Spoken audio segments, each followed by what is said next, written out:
pădure să caut ceva bujori.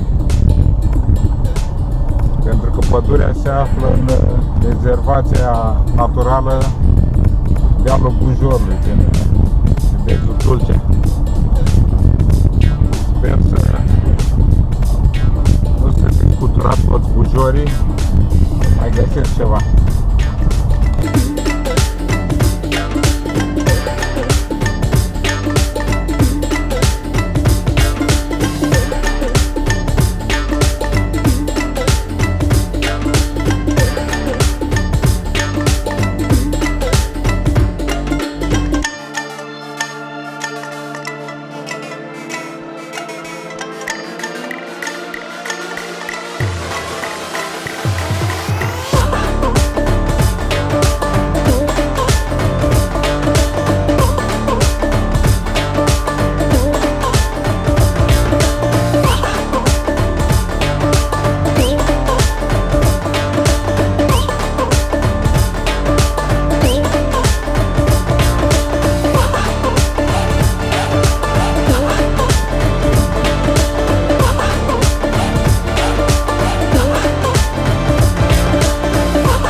Merg de o jumătate de oră de unde am lăsat mașina și încă n-am ajuns la Bujori. Sper să-i găsesc. Dacă nu fi drumul, nu există niciun marcaj, nimic, n-ai de unde să știi. Doar după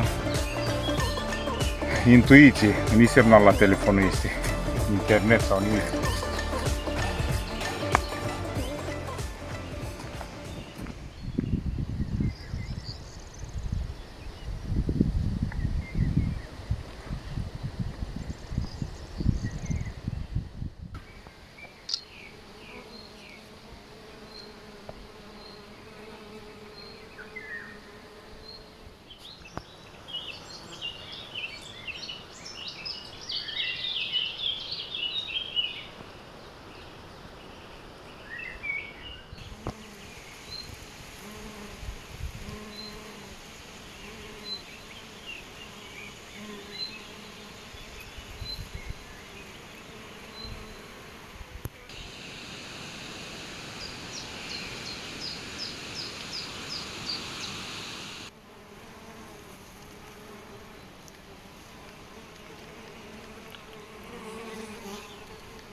Tocmai credeam că pădurile astea pe aici au lemn neinteresant economic, dar tocmai am dat peste stivele astea uriașe de lemne, ceea ce arată multă defrișare și aici, chiar dacă suntem într-o zonă protejată.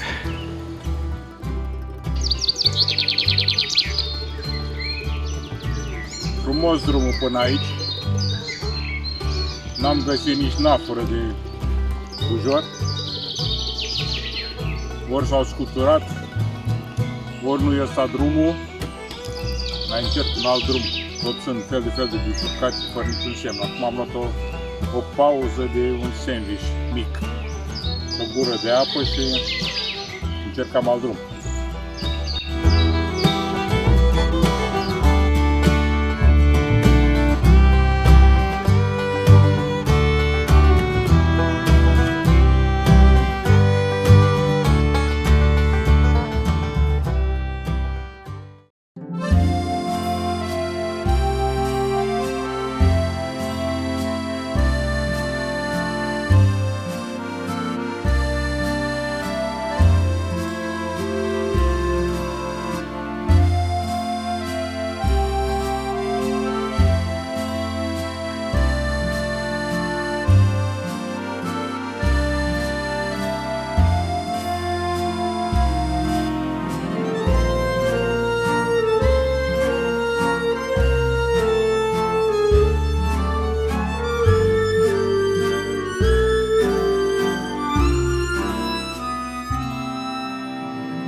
După ce am văzut Bujorii, mergem să vedem și cariera de piatră calcar s-a extras de aici. Acum am înțeles că nu mai este în uz. Văd dacă pot să intru chiar până la baza carierii. Drumul nu-i prea bun. Am atins pragul ceva. Am ajuns până în carieră. Nu mă duc mai mult că n-are rost. Coborâm aici să facem niște poze, până că nu prea ține frâna de mână. Ia să vedem. Să vedem cariera de calcar. Arată frumos.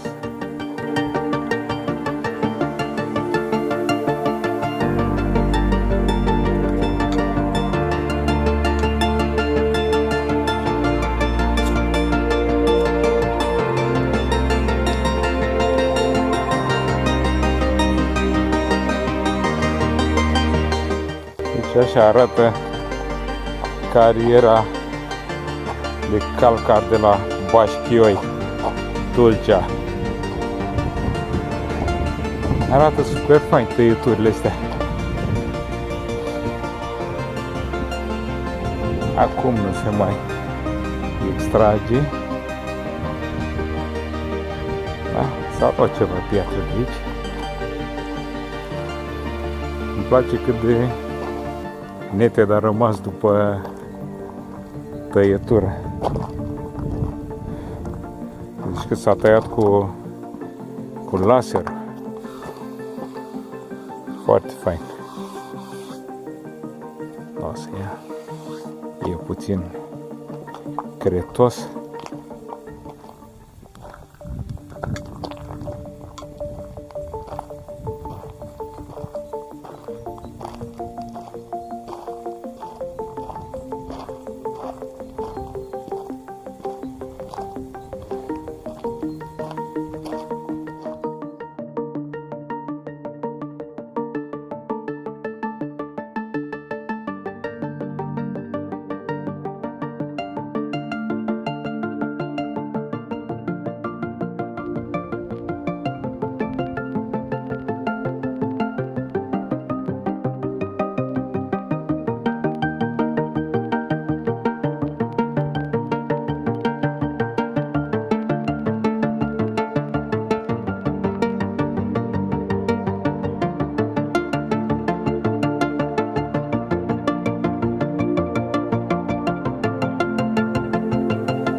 Interesant loc.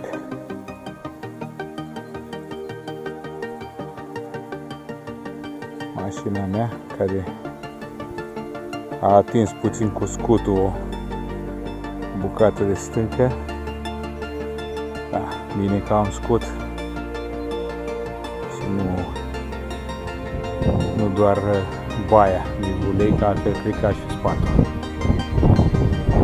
Da, fain.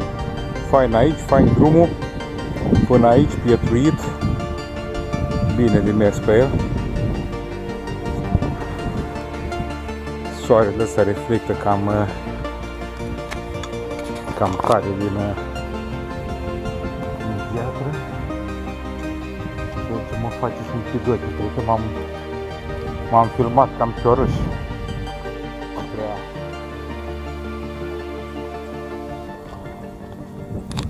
Încerc să mă uit și la scut, la mașină.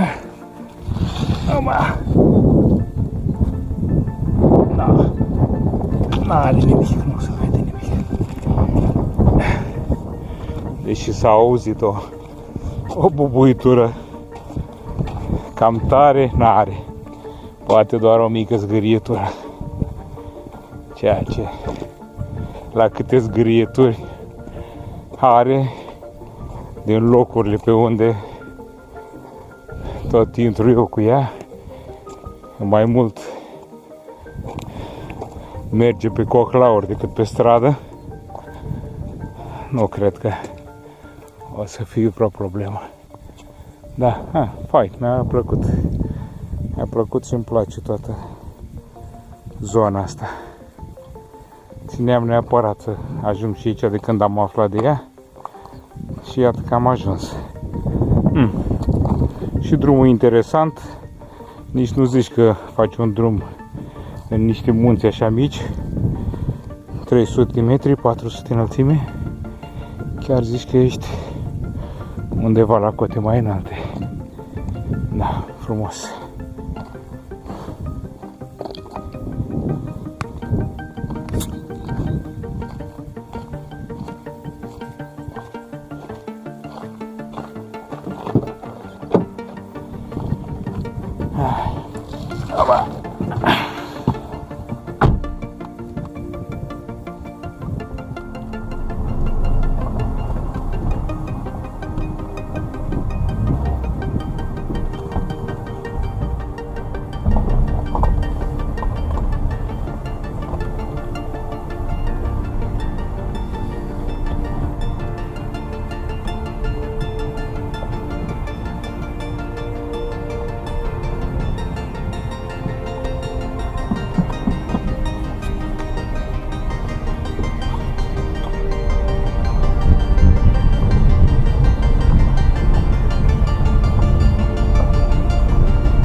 Nici n-am plecat bine de la carieră și am oprit pentru că în drum, surpriză, o broască țestoasă uriașă. Este broasca țestoasă dobrogeană. Acum cred că dacă mă aude o să intre în carapace înapoi, îți bagă capul. Oricum, uriașă și foarte frumoasă. Sper să vadă cât de cât. Sper că nu o să se sperie prea curând. Bine că am fost atent, că vă dați seama, dacă treceam cu roata peste ea, nu cred că îi rezista cochilia. Da. Deci asta este broasca țestoasă dobrogeană, după cum îi spune și numele, caracteristică pentru zona Dobrogei. Frumoasă. O să o îndemn cumva să dea din drum, să nu calce altcineva. Foarte fain. Mă bucur că am văzut-o.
Faine elici. Elicile de la parcul eolian. Dobrogea e full de eoliene. Nu știu dacă mai în față o mazare să văd, cred că sunt câteva sute sunt.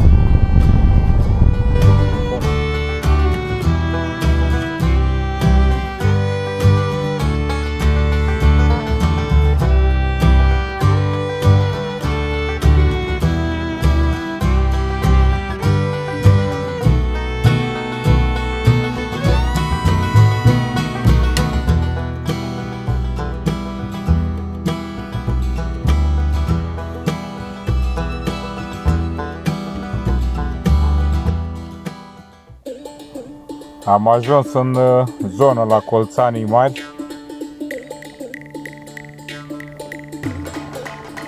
Chestia e că este un vânt destul de puternic. Nu știu dacă o să mă aud din cauza vântului. Deci după coordonate, Colțanii ar trebui să fie aici în față. Să vedem dacă îi găsesc aici.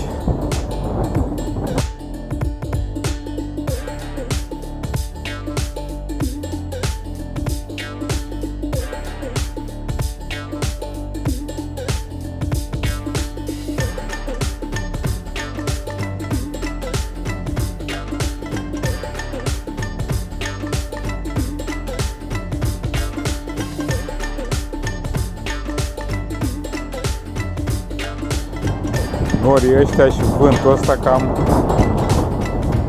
cam vestesc vreo ploicică. Tot ce sper eu este să nu înceapă ploaia până nu ies la asfalt. Aici nu-i prea.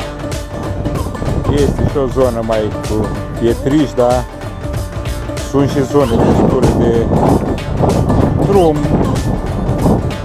printre sole arabile, drum de pământ destul de moale. Dacă mai și plouă, bine, am eu o mașinuță bună, are tracțiune integrală, da, eu știu, cauciucurile nu sunt chiar de noroi, cauciucuri mai de asfalt.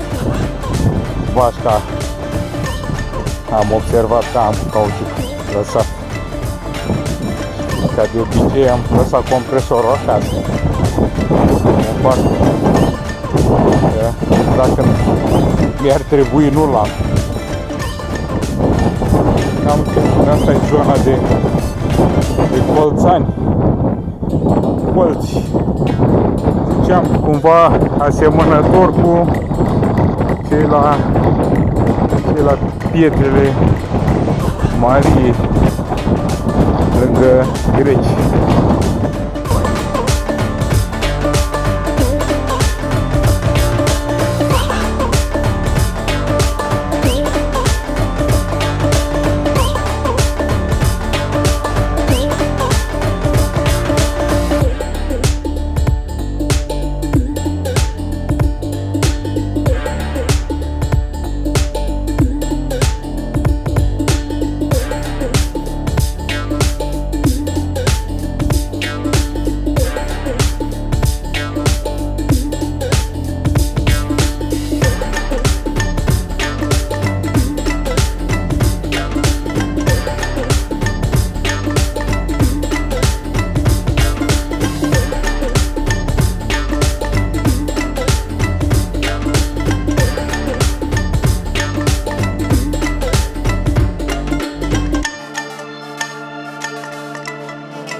închei aici în lanul de grâu excursia de o zi în Dobrogea.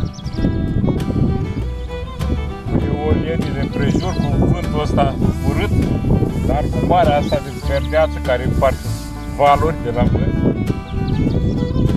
Sper că v-a plăcut ce v-am arătat azi. Vizitați Dobrogea. Spre casă acum.